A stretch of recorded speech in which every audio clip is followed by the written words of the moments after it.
Hello, everyone, and welcome to Edumiles Academy. In today's newspaper analysis, we'll discuss some important newspaper articles from 10 September 2022.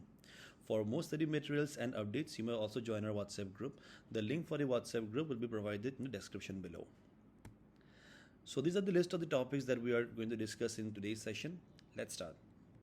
The first article is very important from our exam perspective. It is about the Human Development Index. The ranks the publishing authority are often asked directly in the prelims examination, and from the mains perspective also it is important from GS paper to governance point of view. So about India, it is kind of a disappointing news because the rank of India tha in the previous report, that is of 2020, the 130, it has slipped down to 132 in this current report. So this report is the Human Development Report of 2021 to 2022, which has been recently released. So let's see what this Human Development Index is. So the Human Development Index is basically an indicator which ranks countries by combining measures to the three dimensions. यहाँ पे तीन dimension लिए जाते हैं: long and healthy life, knowledge and decent standard of living. तो यही तीन indicators, ये तीन जो डायमेंशंस हैं, ये तीन डायमेंशंस के बेसिस पर ही ये रिपोर्ट पब्लिश किया जाता है. ठीक है, अब ये जो तीन डायमेंशंस है इसे काइंडली याद कर लीजिएगा because this has been asked a number of times. So the underlying concept of HDI जो है ना, इट इज दैट कि economic development should also be focused toward economic growth. There are two major concept in economic growth and development. तो like the people जिन्होंने भी basic economy थोड़ा पढ़ा हुआ है तो उनको पता होगा about the difference between growth and development. ठीक है, सो ग्रोथ क्या होता है? Growth mainly refers to the increase in the monetary growth of a nation in a particular period, while the development refers to the overall development of the quality of life in a nation. That is यहाँ पे जो population रहता है उनका जो quality of life है वो किस तरीके से बेहतर हुआ है, वो किस तरीके से एनहेंस हुआ है. तो ये सारा चीज़ इंक्लूड करता है development, which also includes the economic growth. ठीक है, so development is a broader concept which not just focuses on numbers but quantity. मतलब आप कह सकते हो कि जो numbers है तो numbers या quantity पे focus यहाँ पे not just on the numbers and the quantity but also on the quality as well. So GDP GNP जो होते हैं ना, जो हम फाइन करते हैं द ग्रॉस डोमेस्टिक प्रोडक्ट या जो जीएनपी होता है ग्रॉस नेशनल प्रोडक्ट, तो this things reflect the growth. ठीक है, दिस नंबर्स जो है ना ये रिफ्लेक्ट करता है, ग्रोथ रिफ्लेक्ट करता है. बट यहाँ पे जो इंडिकेटर्स है like the human development index जो अभी हम करेंटली देख रहे हैं, तो ह्यूमन डेवलपमेंट इंडेक्स हो गया या पर कैपिटा इनकम हो गया, तो they reflect the development of the economy कि एक पर्टिकुलर इकोनॉमी या कंट्री कितना डेवलप हुआ है. ठीक है, सो ये जो कंसेप्ट है this human development report is publish by UNDP. अब UNDP is an organisation created by the general assembly of the united nation. ठीक है, तो it is in the human development report of UNDP HDI is publish and countries are ranked according to their HDI. तो यही ranking के बारे में ये जो रिपोर्ट पब्लिश हुआ है, this contain all the rankings of the countries. So it is a comprehensive approach to measure the development of a country. ठीक है, अब ये जो कंसेप्ट है, there is an economist known as Mahbub ul हक who is a Pakistani economist. So Pakistani economist Mehboob ul Haq, so in association with Indian economist Amartya Sen, so they created the HDI in 1990, so which was further used to measure the country's development by the UNDP. तो UNDP यहाँ पे जो महबूब उल हक का जो यहाँ पे indicators थे तो इसी को यूज करके फाइन करते हैं द ह्यूमन डेवलपमेंट रैंकिंग्स और the indexes of the various countries. तो यहाँ पे जो स्कोर है ना, तो ये जो स्कोर है ये स्कोर को लिया जाता है फ्रॉम 0 to 1. ठीक है, जो कंट्रीज होता है ना, कंट्रीज को स्कोर दिया जाता है यहाँ पे. जैसे एग्जाम में ग्रेड्स मिलता है, मार्क्स मिलता है, तो वैसे ही कंट्रीज को यहाँ पे स्कोर दिया जाता है फ्रॉम 0 से लेके 1 तक. 0 for the worst, 0 it represents the worst score and 1 it is the best score. तो the indicators taken for this purpose, यहाँ पे स्कोरिंग के लिए क्या क्या इंडिकेटर्स दिए हैं. अब देखिए, कोई भी डेवलपमेंट के लिए या मतलब जो पॉपुलेशन है, सो पॉपुलेशन का यहाँ पे आप कह सकते हो कि ये डेवलप मतलब किस तरीके से they are, you can say कि यहाँ पे जो पॉपुलेशन है उनका जो क्वालिटी है, तो the quality of the population mainly यहाँ पे डिपेंड करता है हेल्थ पे, एजुकेशन पे और इकोनॉमिक स्टेटस पे. राइट, सो हेल्थ के केस में हम यहाँ पे हेल्थ का कैसे पता करते हैं? By learning about the life expectancy at birth. ठीक है, तो हम यहाँ पे क्या पता करते हैं? सो लाइफ एक्सपेक्टेंसी के बारे में. सो कंट्री का जो पॉपुलेशन एवरेज में कितना सालों तक जिंदा रहेगा, यू कैन से, तो इसी this is what is life expectancy at birth. उसके बाद यहाँ पे आता है एजुकेशन. सो एजुकेशन में भी हम यहाँ पे दो पैरामीटर्स लेते हैं. एक हो गया आपका mean year of schooling and दूसरा हो गया आपका expected year of schooling. So mean year of schooling indicates the current schooling level of the population. Expected years of schooling, it indicates the future schooling level. So expected years में क्या होता है? The expected years is the years for which a child is expected to attend school, and the mean years of schooling उनके लिए जिनकी schooling का जो as है ना वो ख़त्म हो चुकी है. सो वो मतलब फॉर दैट पर्टिकुलर पॉपुलेशन वो कितनी साल ऑन एन एवरेज वो स्कूलिंग की है. So that particular thing it represents the expected year of schooling. ठीक है, I am sorry, that particular thing represents the mean year of schooling. And finally the economic status is represented by the per capita income. I have told you in one of the previous video, the per capita income is nothing but the GDP by the total population of the nation. ठीक है, जो यहाँ पे जो current आप कह सकते हो जो जीडीपी है एक साल एक फाइनेंशियल ईयर का जो टोटल जीडीपी है वो जो divided by the population you will find the per capita income. ठीक है. So now let's look at the specifics of the current report. So this report 2020 to 2021 was recently released, where the report was released by the UNDP. So as I already told you, so यहाँ पे India का जो score है from I told you the score ranks from 0 to 1, 0 for the worst, 1 for the best. तो India का score क्या है? India का score for the last year is 0.633. ठीक है, 0.633 करंट मतलब लास्ट ईयर का मीनिंग इसी रिपोर्ट में ही. देखिए जो करंट रिपोर्ट है इसमें इंडिया का स्कोर है 0.633. So it was lower than the world's average of 0.732. तो यहाँ पे आप देख सकते हैं यहाँ पे HDI वैल्यू इंडिया का बताया गया है और वर्ल्ड का बताया गया है. सो वर्ल्ड का वैल्यू से इंडिया का जो HDI का स्कोर है वो काफ़ी लो है. ठीक है, and also India recorded a decline in its HDI value for the last 3 years. So 2020 में कितना था? It was 0.642 and in 2019 it was 645. ठीक है, तो इस बार क्या हो गया? From 645 to 642 till 6.633. राइट. तो यहाँ पे हर बार इंडिया का स्कोर क्या हुआ है? It is significantly lowering. So the HDI rank of India has also gone down from 130 in 2020 to 130. तो current जो rank अगर आपको पूछेगा it will be 132 because according to the recent जो अभी report publish हुआ है उसमें India का rank is 132. So this is how the performance of India looks as given in the Indian Express. तो यहाँ पे आप देख सकते हैं this is the current scenario of India of this current report that is 0.633. Okay. So now let's see where India stands as compared to the global economies. As you can see in this report, these are the list of the top 5 countries. The first जो position है, it is Switzerland is at the first position. यहाँ पे जो last report था इससे पहले जो report था that is in from the year 2020 में इट वाज नॉर्वे. ठीक है, HDI रैंकिंग 2020 में it was Norway which was in the first position. So Norway has dropped by 1 position down.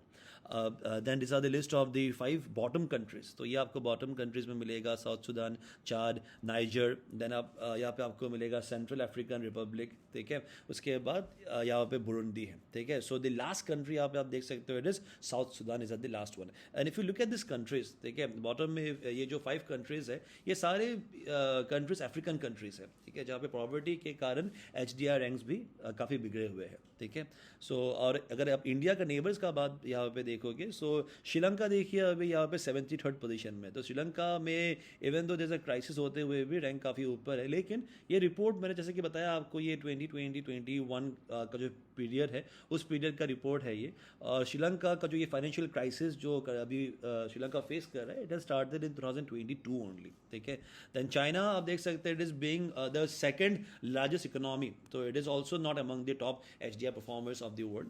Bhutan का rank is 127. Then Bangladesh at 129 जो कि India से ऊपर है. Bhutan and Bangladesh are still like the HDI rankings are still better than India. But then again India के बाद आपको मिलेगा Nepal and Pakistan. So this is the list, and then this if you compare India with the other countries. So these are 2 questions that I have given from the topic just discussed. I want you guys to attempt and let me tell you these questions are very important. HDI is often asked in the examination. Now the next article is about the 2+2 dialogue exchange forum with Japan. So India and Japan they have currently been engaged in the 2+2 dialogue exchange forum in Japan itself. तो इसी के बारे में ये है. So let's look यहाँ पे क्या क्या बात है. अब देखिए जो आर्टिकल है ये आर्टिकल मैंने इंडियन एक्सप्रेस से लिया हुआ है. So you can expect a question in the prelims examination and mains के लिए from the international point of view that is GS paper 2 में it becomes an important topic.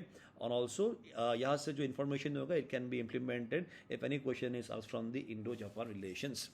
अब देखिए न्यूज़ क्या है, न्यूज़ ये है कि Rajnath Singh and Jaishankar, that is the external affairs minister, so who held the 2+2 ministerial meeting in Tokyo with Japan foreign minister का यहाँ पे नाम दिया गया है Yoshimasa Hayashi and defence minister Yasukazu Hamada. They can express their support for enhance security and defence cooperation. So this article is about the recent 2+2 forum, ठीक है, so that was held between India and Japan. So at such 2+2 meets में क्या होता है, you can see Rajnath Singh and Jaishankar.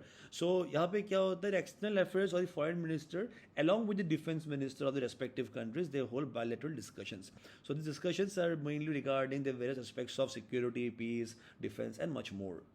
So what is this 2+2 dialogue forum? As I was already saying, it is a format of bilateral meetings to the level of foreign and defense ministers who will meet to discuss strategies. यहाँ पे दो countries होते हैं, दो countries के जो भी foreign and defense minister रहते हैं वो आपस में मिलते हैं and they discuss about the strategic issues यहाँ पे discuss होते हैं and they meet at least every 2 years. So India, यहाँ पे इंडिया का देखिए 2+2 dialogue इनके साथ है with 4 strategic partners, that is US के साथ, ऑस्ट्रेलिया के साथ, जापान एंड रशिया के साथ।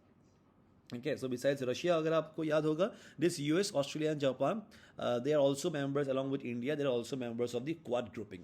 Okay, so India's existence at such high-level groupings also indicate India's current strength and the strategic influence at the global level. So Defense Minister Rajnath Singh and External Minister S. Jaishankar, as you can see in the picture. So they have represented India in this 2+2 dialogue forum. So the current news says that Rajnath Singh and S. Jaishankar held the 2+2 ministerial meeting in Tokyo. ये Tokyo में हुआ था with Japan's foreign minister Yoshimasa Hayashi and defense minister Yasukazu Hamada. ठीक है, so as you can see in this picture, these were the participants of the meeting. 2 were from the Indian side and 2 were from the Japan side. तो यहाँ पे कुछ statement, important statement release हुए हैं about the Indo Japan का जो meeting है ना, इसमें देखते हैं कि क्या क्या स्टेटमेंट रिलीज हुए हैं। The first is about the commitment to a rules based global order that respects sovereignty and territorial integrity of nation. ठीक है, तो जो ऑर्डर है ना, जो ग्लोबल ऑर्डर है, it should at least follow some kind of rule which respect the sovereignty and the territorial integrity of nation. All the countries to seek peaceful resolution of disputes. अगर कुछ भी dispute होता है, so it should be resolved, you can say, peacefully in accordance with the international law and also achieving a free and open Indo-Pacific region. So अगर आप ये जो 3 statements है, if you look at the 3 statements carefully जो release किए गए हैं, तो even a kid will be able to tell that the statements in the meeting were a direct indication to China only. It is China who directly breaks the above 3 rules. ठीक है, अगर आप ये rule मानते हो then it is China who break the rule in most of the cases. सो अगर आप देखो जो पहला रूल है अबाउट सोवरेनिटी के बारे में, so it never respects the sovereignty and the integrity of the nations, like specially the neighbouring countries like Taiwan. तो आप देखोगे तो रशिया के केस में भी Russia was also often seen to break the rule, ये जो सोवरेनिटी वाला रूल है इन केस ऑफ यूक्रेन के केस में, but China is definitely on a larger scale and that too with multiple countries including India. Right, तो सच expansionist या जो strategy जो फॉलो करता है ना चाइना, इसे कहा जाता है सलामी स्ट्रेटेजी कहा जाता है. ठीक है, और इंडो पैसिफिक के केस में भी यहाँ पे आप देखोगे you should often you should have seen the news that China is constantly making claims over the South China Sea. So the target is also to achieve a free and open Indo-Pacific region. So hence we can say it's a clear message to China in case of violation of any such rules. देखिए ये जो statement release किया गया है, it is actually a message to China कि अगर ऐसे rules future में violate होते हैं, then India and Japan will be on the same side. That is, India and Japan will jointly retaliate.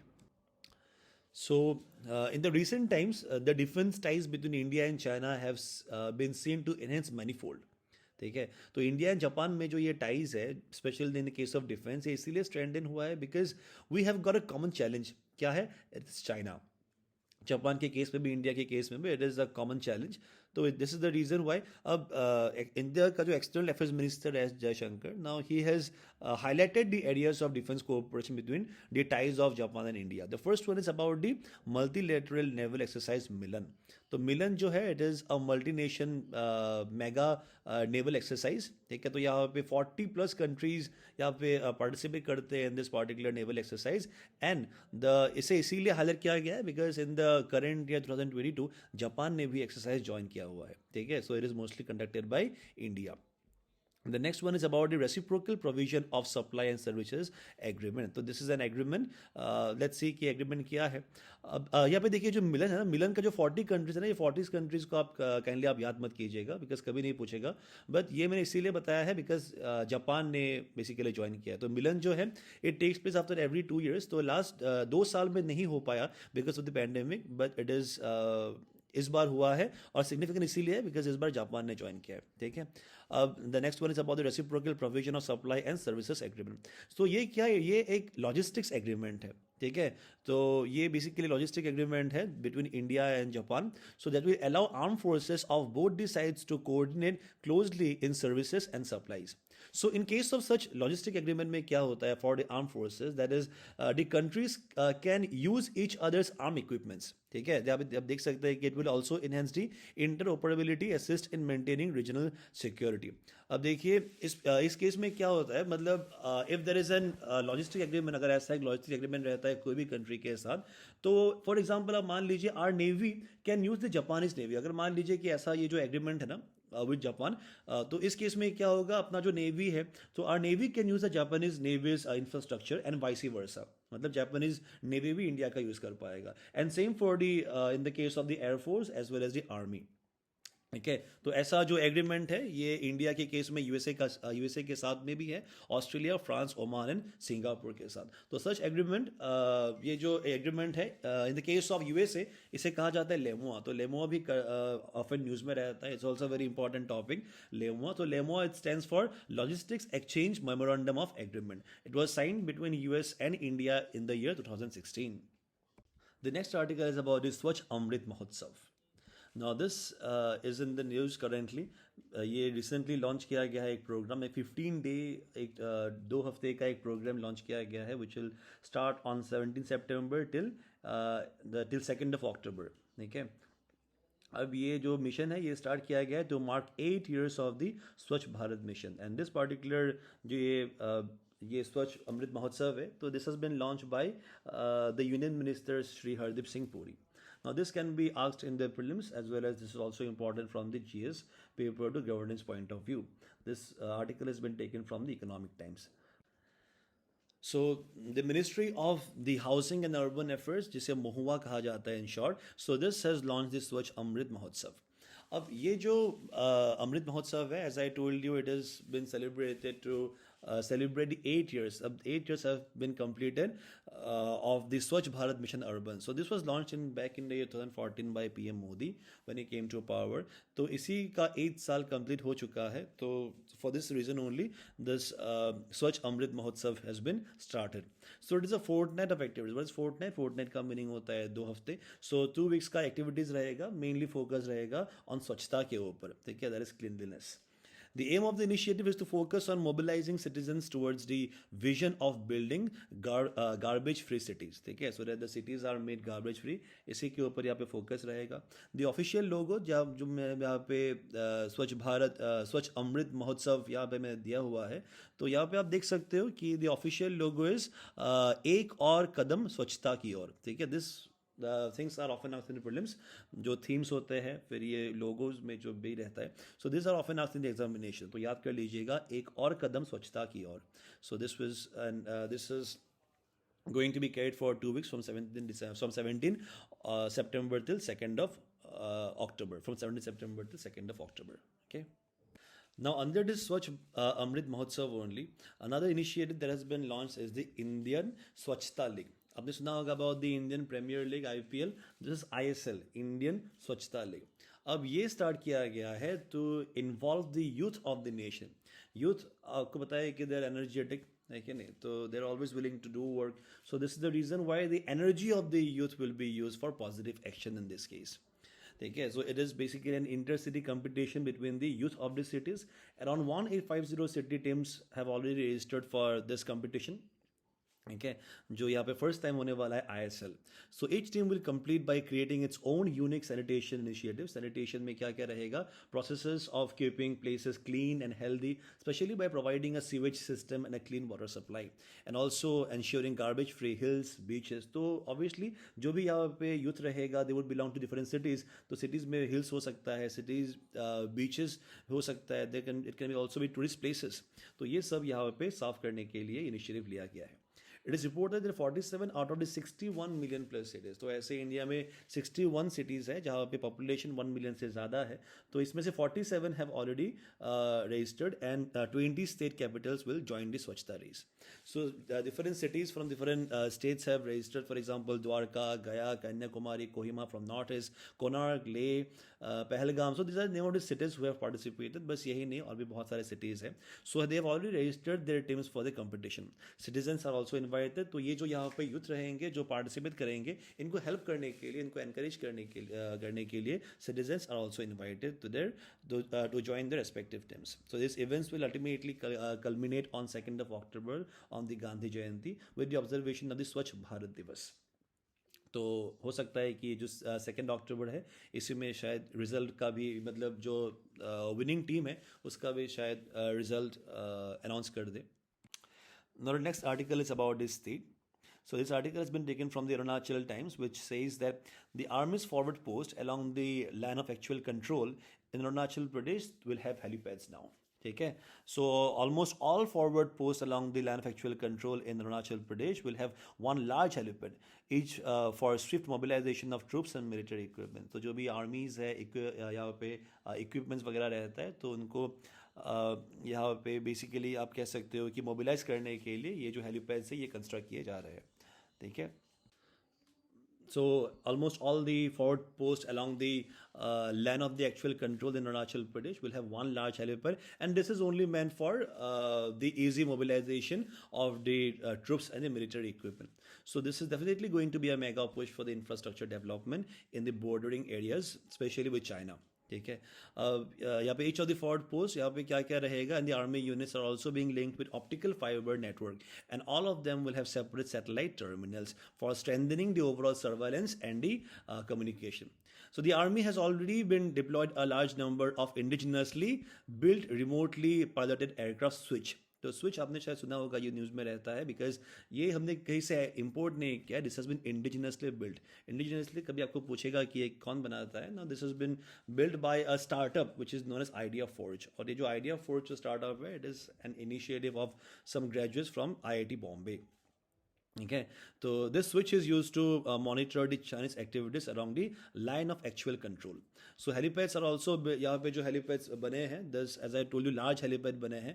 So these large helipads has been built to accommodate or facilitate the landing and take off the Chinook 47 helicopters. Okay, now this Chinook were procured from the US. So the Chinook आपने शायद देखा होगा, the large helicopters. ठीक है, these are heavy lift helicopters capable of airlifting diverse military and non-military loads into remote locations. Now let's see what is this LAC, how did it emerge. So India and China, you should know that India and China shares a very long boundary. It is of about 3488 kilometer long. Okay, it's a very long one, but it is not the longest one. याद रखिएगा, the longest one is with Bangladesh. So Indo-Bangladesh जो border है, it is of 4156 kilometer, और ये जो China के साथ है, it is 3488 kilometer long. ठीक है, it is the second longest international border of India. So the line which delineates the boundary between the two countries is popularly called the McMahon line. ये बहुत बार पूछा गया है McMahon line कौन countries को separate करता है. It is the McMahon line between India and China. So after its author Sir Henry McMahon. ठीक है, अब ये जो McMahon line है, this McMahon line is an outcome of a tripartite agreement between British, India, China and Tibet. ठीक है, ये 1913 में साइन हुआ था. 1913 में the British Indian government had called for a tripartite conference यहाँ पे बुलाया गया था, in which the boundary between India and Tibet, तब यहाँ पे obviously Tibet था, you should know, because 1951 तक Tibet used to be independent. 1951 में it came under the control of China. Right तो यहाँ पे 1913 के टाइम में it was to resolve the boundary to demarcate a proper boundary between India and Tibet. यहाँ पे this tripartite यहाँ पे मीटिंग बुलाया गया था, ठीक है, after discussion between the India and the Tibetans. A convention यहाँ पे एक एडॉप्ट किया गया था विच resulted in the delimitation of the Indo Tibetan border, ठीक है। अब ये जो लाइन जो यहाँ पे डिसाइड हुआ था इसी को कहा जाता है McMahon line. So the line was determined by sir Henry McMahon. यहाँ पे आप देख सकते हो sir Henry McMahon. He was the then foreign secretary in the government of British India, and it is called the McMahon line after his name only. ठीक है, so finally this boundary जो है, लेकिन यहाँ पे देख डिस्प्यूट क्यों होता है, ये डिस्प्यूट इसीलिए रेज हुआ बिकॉज जब यहाँ पे चाइना हैड ऑक्यूपाइड तिब्बत को जब ले लिया गया था ना, तब यहाँ पे जो मैकमोहन लाइन था, तो मैकमोहन लाइन को कभी चाइना आप कह सकते हो कि never acknowledges the McMahon line. Why? Because in the tripartite agreement जहाँ पे China, Tibet and British India के रिप्रेजेंटेटिव्स थे, तो वहाँ पे चाइनीज जो अथॉरिटीज़ थे, तो चाइना का ये कहना है कि उनका जो अथॉरिटीज़ थे they were not valid ones, ठीक है, they actually did not represent the pure authority. तो this is the reason why they did not accept this McMahon line. So in 1957 only China occupied Aksai Chin को occupy कर लिया गया था and they built a road through it. So this episode was followed by intermittent clashes along the border, which had finally resulted about into the Indo-Chinese War of the year 1962. 1962 में जो Indian 62 में जो war था, and which is also an outcome of India like accommodating the Tibetan leader, that is Dalai Lama. This is also one reason which had led to the Indo-Chinese War of 1962, ठीक है। अब ये जो boundary है which came into existence after the war, ठीक है, ये जो 1962 का जो war था, आफ्टर यहाँ पे देखिए जो अक्सर चीन जो रीजन है इससे चाइना ने एक्वायर कर लिया था इंडिया से, आपको शायद पता ही होगा, ठीक है। तो ये अक्सर चीन वाला जो रीजन है, ये जाने के बाद फाइनली यहाँ पे जो बॉर्डर, या आप कह सकते हो कि जो इंडियन का जो एडमिनिस्ट्रेटिव रीजन है which separates from the region that which is administered by China, इसी को कहा जाता है लाइन ऑफ एक्चुअल कंट्रोल, ठीक है। This line is known as the LAC. It is a military held line. So these were the questions that I had given you in the previous video. Now let's look at the answers. All right. तो you can see the first question is about the Eastern Economic Forum. तो इसके बारे में मैंने बताया हुआ था in the last class. This is an initiative by the Russian President Vladimir Putin. ठीक है. The next one is about the Indian freedom struggle में who of the following raised an army called the Free Indian Legion. तो यहाँ पे देखिए ये जो army है it was raised by Subhash Chandra Bose. ठीक है. जो ये Free Indian Legion है it was an infantry regiment है formed by Indian volunteers.